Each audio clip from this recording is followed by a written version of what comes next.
안녕하세요. 시청자 여러분의 소중한 시간을 저와 함께 해주셔서 대단히 감사드립니다. 구독과 좋아요 한 번이 대한민국을 건강하게 만들 것입니다. 2월 9일 금요일입니다. 제3시대라는 4개의 정치꾼들이 모여서 개혁신당으로 합당했습니다. 공동대표는 이낙연, 이준석이가 맡았습니다. 민주당을 탈당했던 인사들이 중심을 이룬 집단입니다. 여기에 금태섭, 이원업, 이준석 일파가 합류한 것입니다. 정당의 본질은 이념을 같이 하는 사람들이 모여서 자신들의 이념을 실천하는 집단입니다. 개혁신당은 지속 가능성은 불가능할 것입니다. 이낙연과 이준석의 관계는 물과 기름 같은 존재들입니다. 서로 뒤통수를 치기 위해서 일시적으로 모인 집단에 불과합니다. 이들은 잡탕 집단입니다. 그러나 제3지대의 결합은 이재명 민주당에게 가장 뼈아픈 손실을 안겨다 줄 것입니다. 신당의 주도 세력이 민주당 탈당파라는 점에서 민주당 표는 분산될 것이고 오히려 국힘당은 간접적으로 이익을 볼 수 있을 것입니다. 이것뿐만 아니라 최근 국민의힘에 대한 긍정적 뉴스가 연이어 터져나오고 있습니다. 서울 전역 25개 의석 중에서 한강벨트는 12곳입니다. 이들 한강벨트에서 국힘당이 선전할 것이라는 예측들이 계속 나오고 있는 가운데 최근 동작구에 출마하는 나경원 후보와 영등포 을에 경쟁하고 있는 박영찬, 박민식 두 후보가 모두 앞서고 있다는 여론조사 결과가 나왔습니다. 동작구에서는 나경원 후보가 민주당의 이수진, 추미애 후보와 경쟁하고 있는데요. 2020년 이 지역에서는 민주당 이수진 의원이 42.9%, 국민의힘 나경원 후보가 31.8%의 득표로 나경원 후보가 11.1%포인트 차이로 패배한 지역입니다. 그러나 이번 총선 2달을 앞둔 지금 여론조사에서는 나경원 후보가 47.9%, 이수진 후보가 39.0%로 나경원 후보가 무려 8.9%포인트 차이로 앞서가고 있는 것으로 나타났습니다.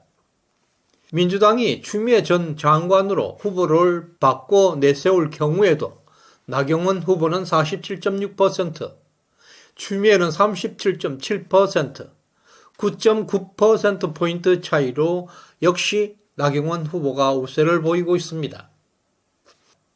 그리고 2020년 총선에서 영등포 을 지역에서도 민주당 김민석 후보가 50.26%, 국민의힘 박용찬 후보가 44.35%로 국민의힘이 5.81%포인트의 차이로 패배한 지역입니다. 이번 총선에서 국힘당은 박용찬 후보와 박민석 전 보훈장관이 이 지역에 경쟁하고 있는데요. 처음으로 실시된 여론조사 결과에서 국민의힘 박용찬 후보가 39.9%, 민주당 김민석 현역 의원이 35.4%, 개혁신당으로 나오고 있는 신경민 후보가 10.3%로 박용찬 후보가 약간 앞서고 있습니다. 하지만 김민석과 신경민 좌파가 연합한다면 상황은 불리해질 수도 있습니다. 반면에 국민의힘 박민석 후보가 출마하게 된다면 여론조사 결과는 국민의힘 박민석 36.5%, 민주당 김민석 36.6%, 개혁신당 신경민 후보는 12.0%로 근소한 차이로 김민석 의원이 앞서는 것으로 나타나고 있습니다.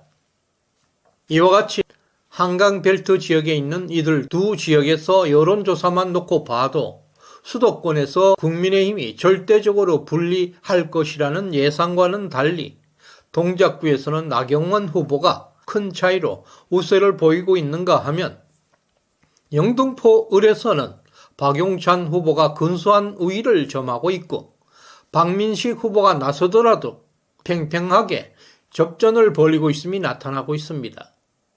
따라서 이들 한강 벨트는 크게 불리한 지역이 아닌 것으로 보입니다. 지난해부터 많은 보수 우파 평론가들은 이번 총선은 어렵다고 전망했습니다. 그러나 줄곧 시정연은 어느 선거 때보다 싱겁게 우리들이 승리할 것이라고 예측한 바 있습니다. 이러한 견해는 더 강한 확신으로 다가오고 있습니다. 대한민국은 거짓 선동에 취약한 면은 있습니다. 그러나 이제 우리 국민들도 거짓 선동에 대해서 크게 내성이 생겼고 가짜를 분별하는 능력이 높아졌습니다. 총선까지 2달이 남은 현 시점에서 우리들은 오답노트를 중심으로 집중해야 할 중요한 시간대에 진입하고 있습니다. 다행스럽게도 현재 여론 환경은 민주당에 일방적으로 유리하지 않다는 것입니다. 방통위, 방심위, 그리고 공영방송 KBS가 정상화되었습니다. KBS 없이 MBC 하나만으로 여론을 주도하기에는 어렵습니다. 그리고 YTN 역시 상당 부분 민영화가 시작되고 있고, 또한 우파 유튜버들이 전후방에서 열심히 활동하고 있습니다. 2020년 총선과는 다르게 이만큼 큰 변화가 있었습니다. 남은 2달 동안 부정선거의 실수와 오류를 철저하게 점검해야 할 것입니다.